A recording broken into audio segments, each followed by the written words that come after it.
Welcome to the Penny Stance Distinguished Speaker Series. My name is Christina Hamilton, the series director. Today we present Amy Cutler, an internationally acclaimed artist, best known for her enigmatic depictions of women performing strange, cryptic tasks, such as carrying goats on their backs in Above the Fjord, or sewing tigers in Tiger Mending, and exposing their interior life, as in You Were Always on My Mind, and many more varieties of labor and contemplation. Cutler is known for exquisitely detailed narrative works of art created through a pastiche of personal memories, political observations, and cultural insights. Rendered simply, though with exquisite detail, Cutler's style is reminiscent of European folk art. However, the narratives are left unexplained, and the white backgrounds of her drawings provide little context or clues to the meanings. The fantasy world she creates is sometimes humorous and other times ominous. One-person exhibitions of her work have taken place at Site Santa Fe, the Indianapolis Museum of Art, the Museo Nacional Centro de Arte, Reina, Sofía, Madrid, the Institute of Contemporary Art, Philadelphia, the Kemper Museum of Contemporary Art, Kansas City, and many, many other galleries and museums across the United States and Europe. Works by Amy Cutler are featured in private and public collections, including the Museum of Modern Art and the Whitney Museum of American Art, the Walker Art Center, the Metropolitan Museum of Art, the Hammer Museum, the Morgan Library, and the Museum of Fine Arts Boston, to name a few. There are currently 2 opportunities to see Amy Cutler's work on view in the Midwest, and today's presentation is in conjunction with the Toledo Museum of Art's exhibition, Telling Stories, Resilience and Struggle in Contemporary Narrative Drawing. This exhibition is on view in Toledo now through February the 14th, 2021. And then in February, she will have a solo exhibition at the Madison Museum of Contemporary Art, which will be up through May. For today's presentation, we get to meet up with Amy in her studio in Brooklyn, New York, and see some of her hands-on creative process. First, however, we will begin with a conversation hosted by Robin Reisenfeld, curator of works on paper at the Toledo Museum of Art, who has put together the current group exhibition there, which includes Amy's work. I highly recommend a visit to the Toledo Museum of Art, which is certainly a Midwestern treasure. Now let's turn it over to Robin Reisenfeld in Toledo and join Amy Cutler in Brooklyn. Amy, I am beyond thrilled to bring your work to the museum for the first time and feature it in Telling Stories, along with work by Robin O'Neill and Annie Putakuk, who also make drawing their primary means of expression. I'm really glad to be here, and I'm super excited to be included in the show. So am I. And we have, a few minutes today to do really just focus on your work. And I wanted to start with a general question about your art making practice. And as an artist, whose style is largely based on line, I was wondering if you could comment how drawing informs your art making practice, how you were first, steered towards it, what decisions, shaped, what shaped your decision to really focus upon it, and what attracts you to it, as opposed to other forms of art making, we're in this, very sort of heavily in this digital technological age. I think it's the most straightforward thing for me. The act of thinking and drawing are linked to me. So everything starts with a drawing. And during that period of time when I was doing the work that's included in your show, I had, you have work from 2 different periods, but there was a year that I only did work in graphite. So it always starts in my sketchbooks with loose line drawings, and then with the other more technical layering of the graphite that is just more labor intensive and goes on and on, but pencil's always there. And it's also the base of my paintings. When I go from my sketchbook to the watercolor paper, I always have a drawing that ends up being erased. I have a gestural thing that just just to map out the composition, and then I'll have to erase it because I'm working with a water-based medium, which is gouache. So to avoid the mud, I have to erase it and just work with a very light ghost image. So that's how everything starts. That's really great. And that kind of brings me to another question, this distinction you make between your graphite drawings and your gouaches, because, you know, you can, I think, you know, it's sort of open to discussion that one could, as you actually just expressed, that you start with, you know, the line. Right, yeah. I started off when I went to Cooper Union, and I was working in oil for my time there, and I developed an allergy towards it. So then I switched over to, I was using Plotka and Flash and Casein and all of these very matte paints. And from there I went to gouache. It was kind of that was the evolution. And it went hand in hand with what I was interested in at the time, where I just found Persian miniatures, and I fell in love with them, and as well as Japanese woodblock prints. And the idea of getting subtracting the mark making of the body of the paint was essential to me, because I didn't want that to be in the way of the narrative. So it sort of worked out, because the paint that I use sort of eliminates any kind of brushstroke, the way I use it. I guess you could do anything with it, but I'm not interested in the brushstroke. Yeah. Yeah, yeah. So do you think in line? I think in form. I think when I start to draw, it's always about movement, actually. So it's in my head. It's actually it's like a performance, and that's also leads to the fact that in many of these works you have the white background. It just gives them this space to move, and it doesn't define or limit what's going on. So it's a performance, and I'm taking a snapshot, and that's what goes onto the paper. Yeah. So Amy, I also wanted to ask you about what current artists you respond to, artists who admire you or you think about, or in some form or fashion may inform your work. They don't have to be alive, but recent artists, basically. I think two consistent influences have been Louise Bourgeois and Robert Gober as well. Great artist. Yeah.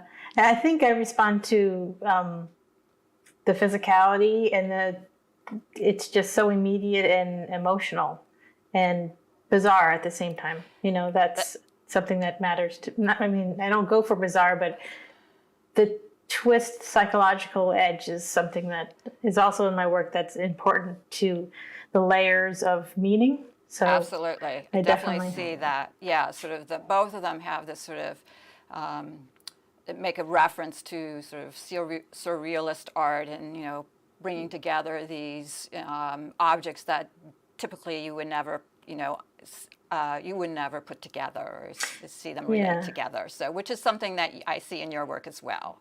And I think they're both somehow about isolation and the self too. And I think that's something I think about a lot.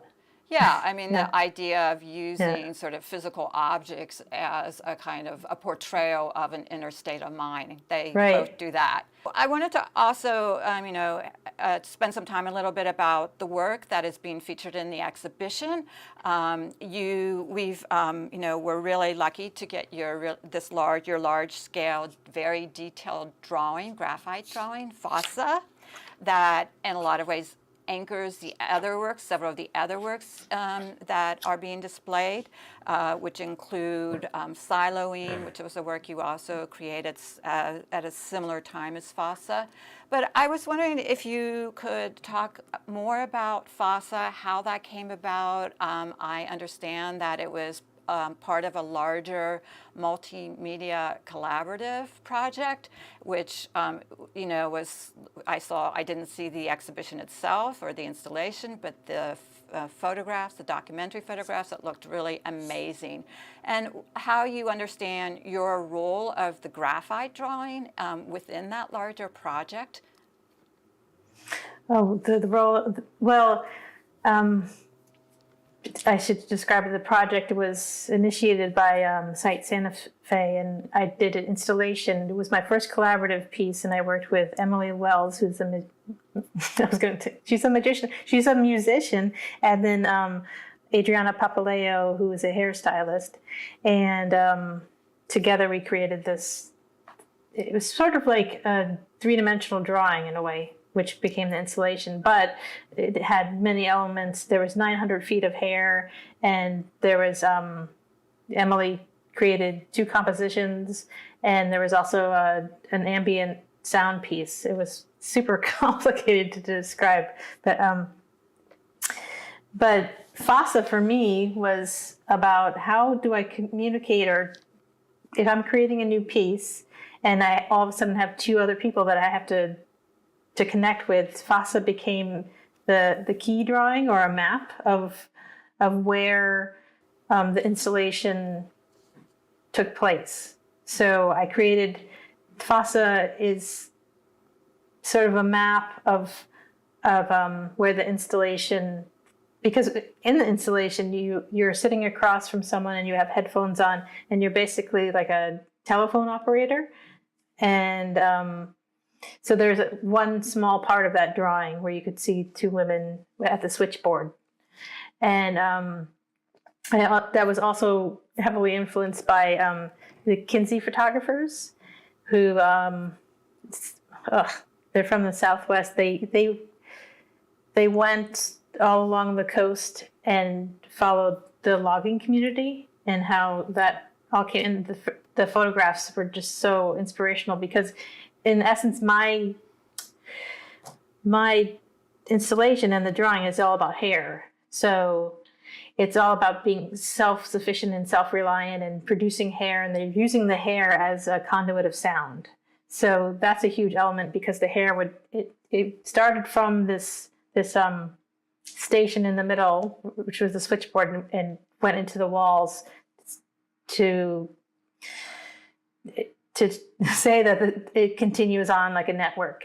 And when I was looking at the Kinsey photography, it was the same thing, that the logging community would come in and they would create these amazing transport systems, and they'd set up communities, and it's all wood. So it also reminds me of ants and all sorts of things in nature and ecosystems. So that's what really inspired me. But then also the self-sufficient community of women, so that book was essential, and I handed that off to my collaborators. And also Herland by Charlotte Perkins Gilman I needed to share that with the 2 of them so they could get like the atmosphere of where my mind was, because that was about it. Also, the photography and the book were written in the early 1900s. So there is that element of exposing all the industrial parts. And that's very poetic to me because it involves the hand and it's all visible. So it sounds like you really sort of drove the project, that the work itself, the graphite drawing, served as a kind of legend, or, and as you said, yes, that's, like exactly. a map. And so the installation had two lives. First at Site Santa Fe, and then at Leslie Tonkano Artworks and Projects in New York. And by the time that the second installation was up, the work was finished. But my collaborators did see the process, and it was around when we were working on it together. Not that, we weren't working on the drawing together, but yeah. But it's interesting that Hair Mill is also in the show, because that, I want to say it's 2004. I'm not quite sure. Yeah, you're right. Okay. Yeah. So that is actually inspired Fossa. So I resurrected that, because in that one you could see the women, they're sleeping as their hair grows, and they're carding it, and they're not braiding it in that one, but they're weaving. It's a mill. So yeah. No, I know hair has been a feature in your work for over 2 decades, I guess I would say, or for at least a decade and a half. Yeah, and metaphorically, it's a very important sort of component of your work. Can you talk a little bit more about that? How you understand hair and its function in your compositions, or maybe in your composition of Fossa? I mean, Fossa. Well, there it became, and as I was doing the research and buying, there was a lot of, so there's 900 feet of hair, but it's acrylic hair, like what you would buy for extension. But there was also all the elements that you could touch were actually human hair, which has a whole different weird radiating, it has a coolness to the touch. But what drew me to hair was I really love how you can take a strand of hair and it can read the whole life or whatever, the 8 months or 10 years of the person's health in a strand of hair and DNA and all sorts of things. And in different cultures, hair means different things. I was living in Williamsburg for many years, right alongside the Hasidic community, and they would shave their heads. So I was in that culture. I had this one experience that really stays in my head where I went to the Y to go swimming, and it was women's hour, and I didn't think much of it, but they had all these curtains up and everything. So I go into the locker room, and there's all these Hasidic women, and they're younger than me, and of course they have many children. And I think I was probably 20 or something.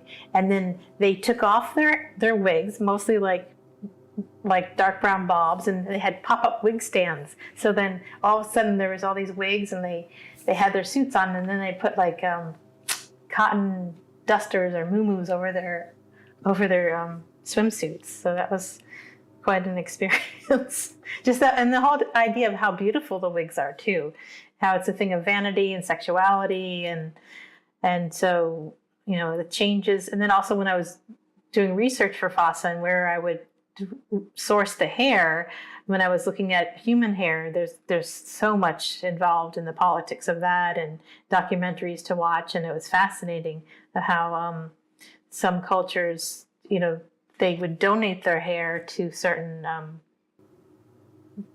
religious organizations, and then these religious organizations would sell the hair, and then there's the whole market of selling the hair and that sort of thing. And I was also in 2009, I went to Kyoto, and there's this famous temple, which the name is not in my head, but they had, the temple had burnt down, and when they rebuilt it, they had trouble finding the right material to hoist up these massive beams. So what happened, the devotees donated their hair, and that's where they created. So I actually saw a hair rope and what it could do. So that is really where that hair rope came from. So in FASA, there's, the hair has been braided into these ropes that really, allow the women to, as you, commented upon, to sort of perform all these different duties. And then I've also noticed that, there are a lot of hair has been sort of braided into these shapes that have been formed into these sort of bundle-like shapes. What is the significance of your bundles in these compositions? The bundles were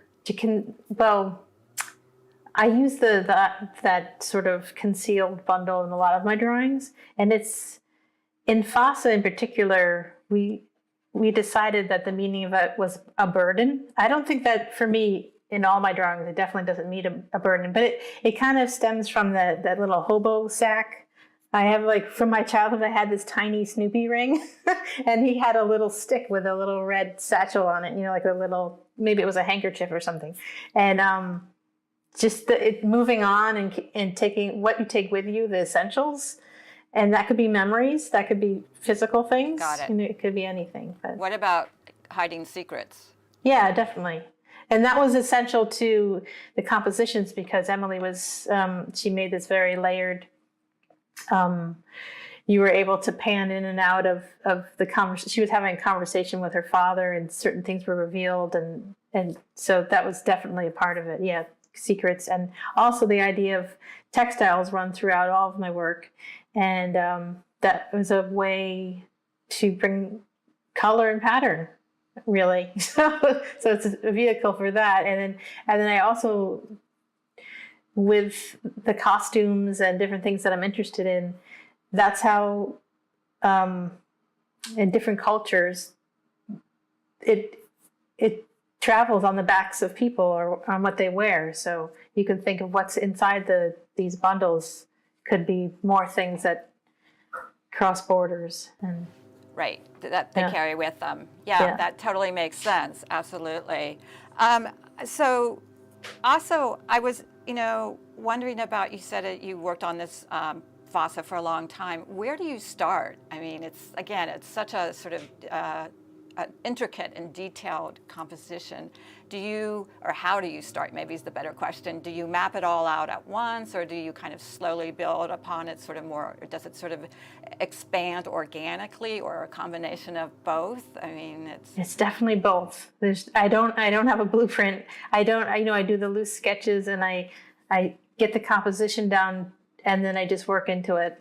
And mistakes happen and I work with that, and those lead me in different directions, and they're good things. So it has to be, it's a constant conversation I'm having with the work. It's not about completing it. It's about what does it need now and what is it saying, and standing back. And that took me a year to make, but I was also working on other things at the same time. And that's essential to my process, is to have many things going so I don't overcook one thing.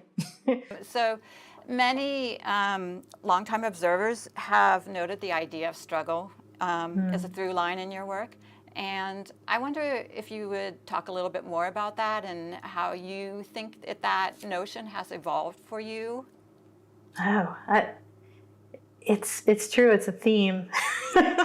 I don't know why I focus. I think I'm always trying to work out situations and come to a new conclusion about things in my own life and in the drawings themselves and the paintings.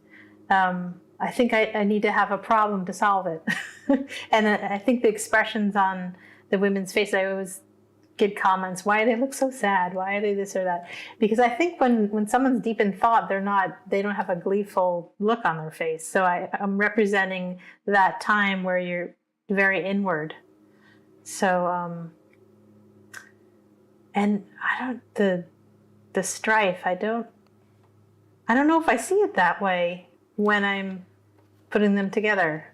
I just think of it as like working towards a goal. In the last body of work, you shifted, and went back to doing some graphic, drawings that were of these single figures, which are really explicitly about what's going on in, the interior. So I was just, wondering, in terms of this very anxious-laden age we're living in, have you seen an evolution in how you sort of understand that relationship?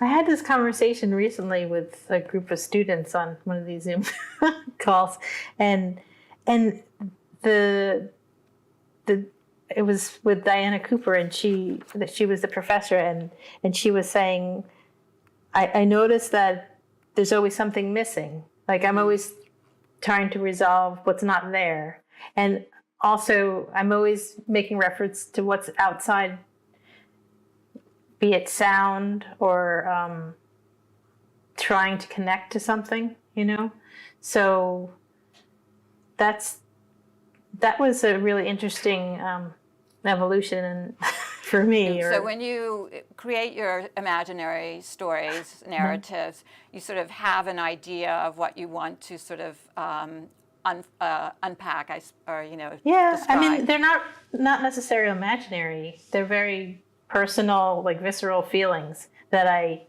turn out to be a lot of I lost my thought. Metaphors. I work with a lot of metaphors. So I'm always like layering things. If I have something that's on my mind, I assigned a language to it. So it's a language that I use. It's a vocabulary. So, Amy, I wanted to talk a little bit about another composition in the exhibition, Harbinger's Grove, and I was really intrigued by the composition and how you construct space. That is representative of how you construct space, but particularly in that composition. And I was wondering if you could talk a little bit about that and unpack that image for us, what's going on there.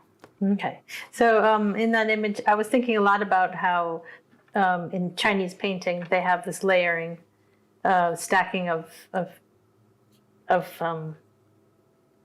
the image, and I also was using a dissection, like cutting the earth in half. So I was thinking a lot about Japanese screens and Persian miniatures where everything is indicated at the same time. Like you could have a whole story with different time elements, but it's all presented at once. So that was important to me, to have everything stacked and layered so you could see it from start to finish. So what is the event that they are engaged in? What are they actually doing in that? The characters, your characters, what are they enacting? So they're trying to get at the root of lying. And so you have the snake figures up top in the tree, and they have very long noses, which is kind of, it's a mix of like thinking back to Adam and Eve so I have the snake, but the snake are actually men, and then they have these long noses, and this woman, if there's a woman in the tree, I'm trying to picture and she's snipping off the noses. So like the whole composition is littered with these little cylinders, like little hot dogs, which are the nose, little particles of noses everywhere. And in my mind, I'm worried about the root of that and how will those little lies be seeds to bigger lies, because they're littered on the floor and they could be taking root, and that's not what we want. But then also, so this woman has gone into this grove, and she sat there and she's trying to purge all this negativity that is happening to her because she's being conditioned by lies and gaslighting. And so what she's letting her tongue out, and then the women that are on the sublevel are helping her out by just like gathering up this long tongue, because it's never ending. So it's kind of like a cycle. And the way I set it up also, I think it relates to like a roll of film.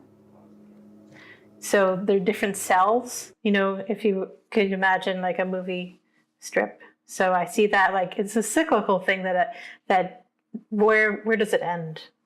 Yeah. So do you have any favorite characters in your compositions that you reintroduce, or do they take on these different personalities for you? Definitely do. I always start every painting with the faces, and then and that becomes essential to my relationship, and because they're from my head, I don't use references, but I could be in a time where I'm really interested in a certain type of nose, or I go through, maybe I want a bump, maybe I want certain things to stand out. And if I'm spending a lot of time with someone, that does sort of just go into my painting, but I'm not usually referencing anything in particular. Amy, this has been fabulous. Thank you so much for your time. It was really great to really talk to you about the work in the exhibition, but I know that the viewers would like to hear more about your process, so I think we've also allocated some time for the viewers to visit your studio today as well. Thank you so much. Thank you so much for doing this and the wonderful show.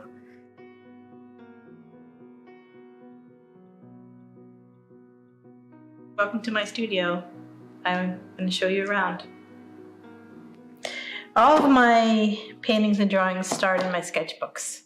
So they're very loose drawings, and this one in particular that I've been working on for over a year was based on this little book of saints, and thinking about how all these stories of the saints, Catholic saints is what I'm concentrating on, deal with young women with stories about men going after them, and they usually end up self-mutilating to avoid the relationship. So it reminded me a lot of the whole Me Too movement. So that really interested me, and that's what I was exploring in this painting over here. This is quite large for me. It has 25 figures in it, and it's not finished yet, but I have been working on it quite a long time. So each woman has 4 arms, and each of them is carrying a platter with some sort of organ on it. So we have tongues and livers and breasts, and there's a half of a butt there, and heart, and all different things. And later I'll bring in, there's also archery, which is they're targeting each other. Here the arrows are used as skewers, but the detail of the bows will come later since it's such a delicate feature. I have to finish it first, and then the arrows, these women are going to be quite littered with arrows sticking into them. A lot of the times in my work, I add things that, elements that connect to something that isn't represented in 2 dimensions. Here I have this large mound of plates. So what I think about is the noise that they would make and them crashing and that sort of uncomfortable feeling. So there's a mound of this unfortunate event that is, it's actually fertile and a tree is growing out of it, and we have the grass in different spots.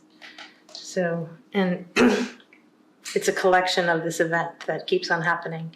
And we can all relate to dishes and the noise of the clattering and that sort of thing. So it brings sound into this painting. And for me, it's the sound of discord and something irritating. So when I first start out, the first thing I do when I started painting it are the faces. And once the face is there, I understand how this person will hold their body, and I also get a sense of what they would wear. So that's a very key point in the dance of my relationship to the painting. Is once the identity is formed, I can follow that lead. Right now, all of this work is being made to go to the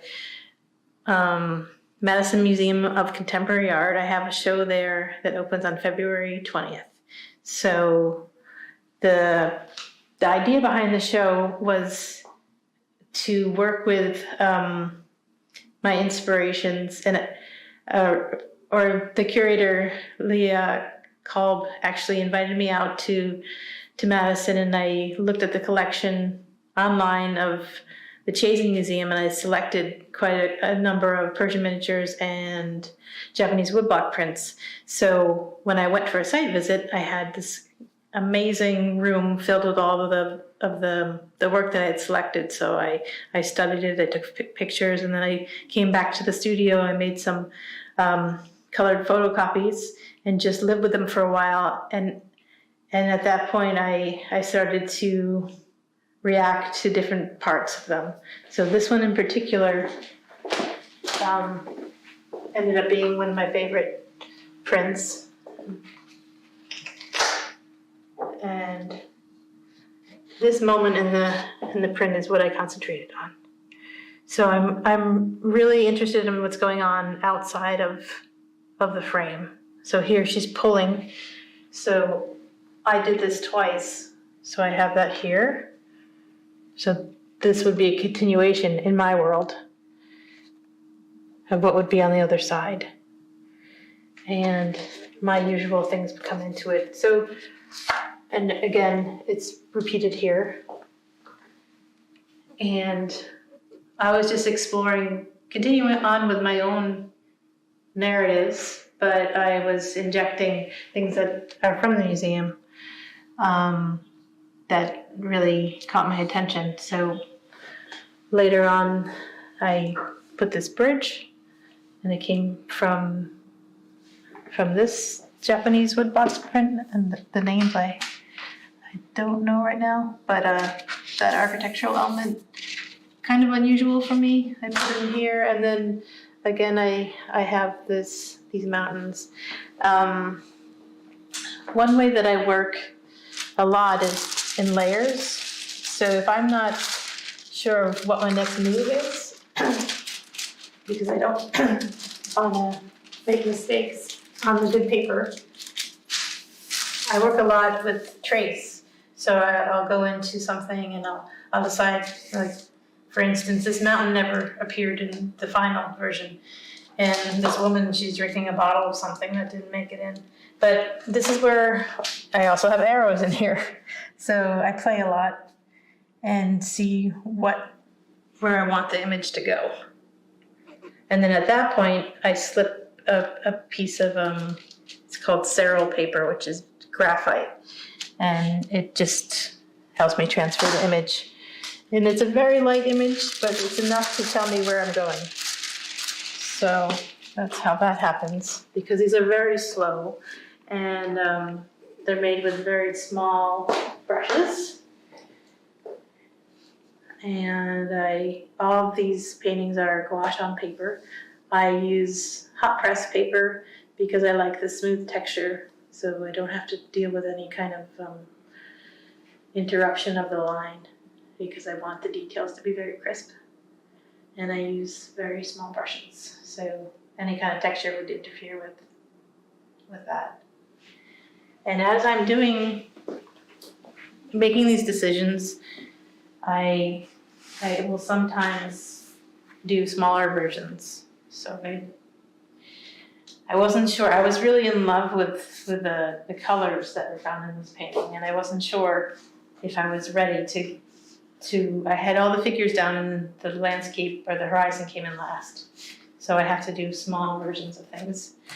And this one, I'm just working on it yesterday. For a long time, this horizon was not in there. I guess it's something I just wanted to do with this series of paintings. So I did a small version.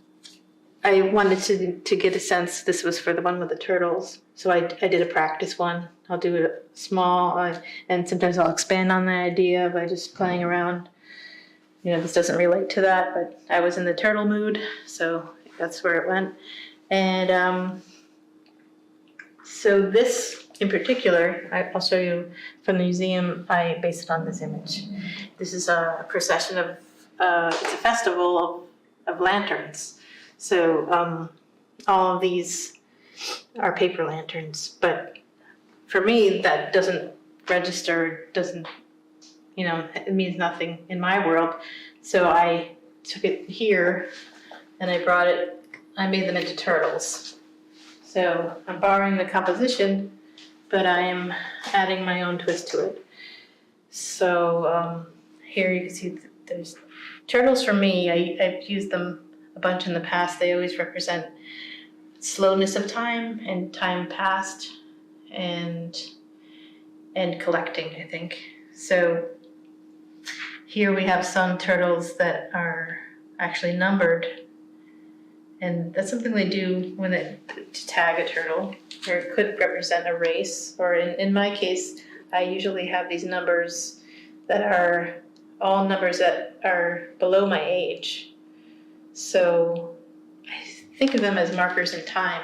This in particular was different for me because I made myself limit the palette. I knew that it was going to be extremely detailed, so I told myself only green and blue. So that's why their textiles are limited, because as you can see here, your eye does a lot of dancing around, and I was working on these at the same time, and I just needed to tone it down, and I have to teach myself to do that more often.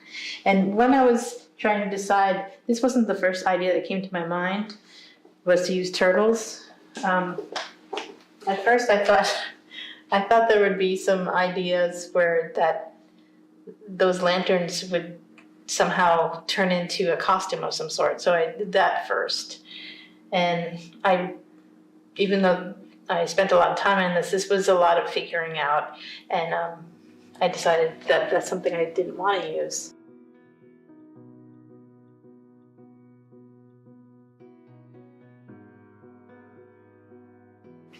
These were different ideas leading up to the floating women. At first I had them with oars, with shoes and different sort of things. So this is where it all begins. It's very sketchy, and that's enough information for me to move on to the wall. So I never project images or enlarge anything. It's always very sketchy.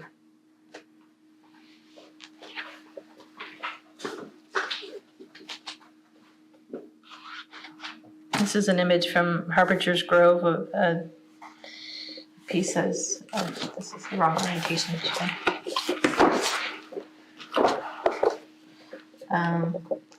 It's a sketch from Harbinger's Grove, which is now at the Toledo Museum of Art.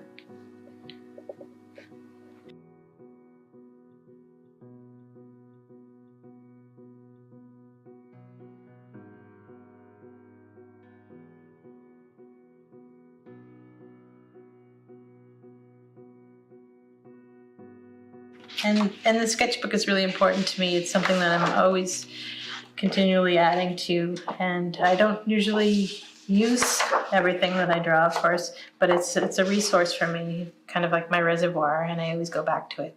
When I start a new painting, I'll go through it to just start things going.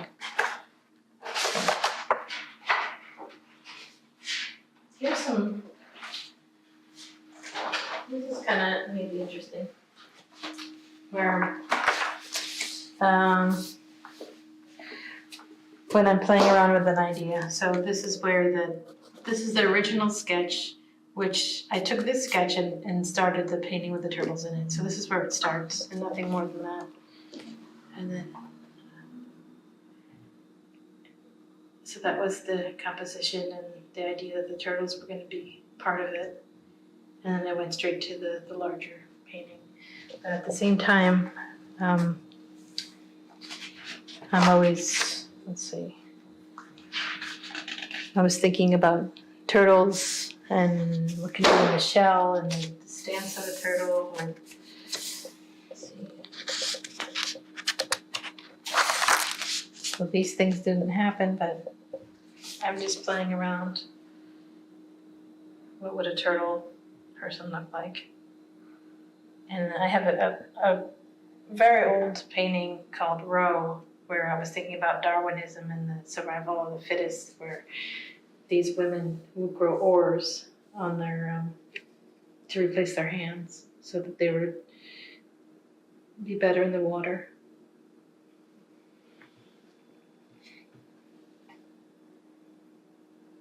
I think a lot of these are about moving or about being in limbo. This drawing was done in advance of the big painting, and these women actually didn't have forearms to begin with. That was something I added later. And also this is where I decided to do the plates and dishes and things. Before I added the mound in the large painting, I did it first on this drawing. So this one also needs a little bit more tone, but everything's there. I reach a point where I know where everything is going, so I'm eager to start something new, and then I have to go back and service the drawings and finish them up. And this is a drawing I did. I have a painting called Assemblage, and I was dealing with a lot of masks and double identities and that sort of thing. So that's where that comes in.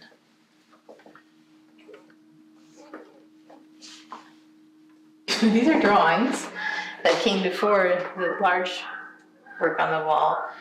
And another thing that I use a lot of these are my models often. So I use a lot of these. I watch a lot of videos and Nova specials and that sort of thing. But what I'll do is I'll do a series of drawings from these plastic animals. And then once I have those, I leave them and work from my head, because I have trouble using references. I don't like it if I'm going back and forth between the reference and the actual painting. It becomes very stiff. So I prefer to just get the feel and of the image or the workings of the animal down in my head, and then just let it play out. And I'm open to all the awkwardness that happens inside. The paint I use is I use squash, and I separate them into these little containers. We got blues, the reds, the yellows, and the browns. My palettes have always been dinner plates and also these wonderful little stacking trays and these little guys. But this is my, oops. These palettes aren't refreshed that often. I just keep on adding to them. So this would be my flesh tones, my blues. If I'm working, this is my essential turtle area. The brushes I use most often are these. And this is a gigantic brush to me. That was for a wash of some sort. Yeah, I think these spaces turn out to be somewhere in between reality and myth. Because I leave it, by allowing the white to be so present, it gives the image more elasticity. I think when I overload a painting and fill in every single detail, it becomes very static and kind of boring to me, and it doesn't have any room for expansion. So by leaving certain things out, it really gives the work space to breathe. So that in that way, a viewer can bring whatever they want to it. A lot of the times I know why I made a piece, and then years later, my feelings towards the painting totally change and the meaning of it changes, and I'm totally open to it. I don't expect a viewer to go in and understand the different layers, and everyone is attracted to different or reacts to different elements, and I think it's important to leave it open in that sense and not ground it too much. So that's a big purpose behind the white, is the expansiveness of it and how flexible it is. And it took me a long time to get to that place, because it does seem like a void, but or some might see it as unfinished, but for me it became such an element that bring life to the pieces, and it brings the work beyond what exists in front of you, and it allows the viewer and myself to fill in the missing pieces, which I think is really essential to keep it intriguing. Over time, I think I've developed a vocabulary of using certain types of images that represent different metaphors for me. So it's a language that if I'm trying to describe something, I'll go back and use that certain animal or a certain gesture of the body. And some things just come up through repetition that I don't understand myself. For this body of work, I've drawn the women with very long necks, and clearly I don't know why yet. So that's something I have to, I'll discover eventually. I really don't like titling the works, but I think it's really important to have a title for the work. So these do not have titles, but they will. I have to, it takes a long time, and I'll have to make lots of lists, and it eventually comes out, okay, and that's how they're titled. But it's really the last thing. I never go in with an idea of what it would be. This is my pile that I keep to the side. That a lot of unfinished things end up here.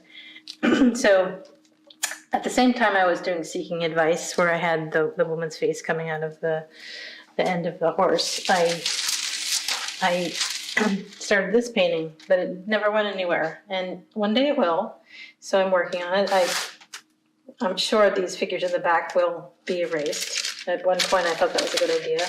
Maybe she should be a solo figure, but I'm keeping her to the side, and I use the tracing paper to work out things, but she's definitely on the side right now. But things come back.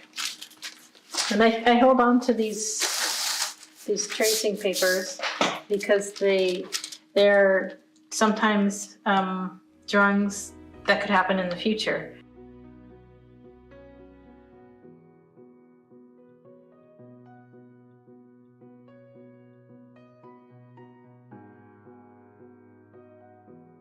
Thank you so much for coming, and I hope you get to see the work in person sometime.